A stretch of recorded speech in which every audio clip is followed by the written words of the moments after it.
বেকারত্ব একটি অভিশাপ, কিন্তু ঠিক যেদিন থেকে আপনি ইনকাম করা শুরু করে দেবেন, দেখবেন সেই দিন থেকে পরিবারে আপনার আলাদা গুরুত্ব বেড়ে গেছে।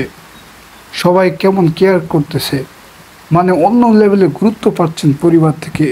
জি হ্যাঁ, এটাই বাস্তবতা। ছেলেরা বড় হলে পরিবারের উপর অন্তত বেশি না 21-22 বছর বয়স পর্যন্ত নির্ভরশীল হয়ে থাকলে কী পরিমাণ মানসিক যন্ত্রণা আসে পরিবার থেকে, সেটা তারাই অনুভব করতে পারবে যাদের সাথে এমন কিছু ঘটেছে। বড়লোকের ছেলেরা সম্ভবত খুবই কম এই ঘটনাগুলো ফেস করছেন, কিন্তু যারা মধ্যবিত্ত এবং নিম্নবিত্ত তাদের সাথে এমন ঘটনা প্রায়শ ঘটছে। বেকারত্ব যতদিন থাকবে ততদিন আস্তে আস্তে কাছের মানুষজন, আপনজন সংখ্যাও কমতে থাকবে। এমন একটা সময় আসবে, আপনজন পরিবারজন থেকে নানান কথা শুনতে শুনতে একসময় মনে হবে বেঁচে থাকা আদৌ দরকার আছে কি। একটি বেকার ছেলেই জানে বেকারত্বের সময় পরিবারের মানুষের ব্যবহার।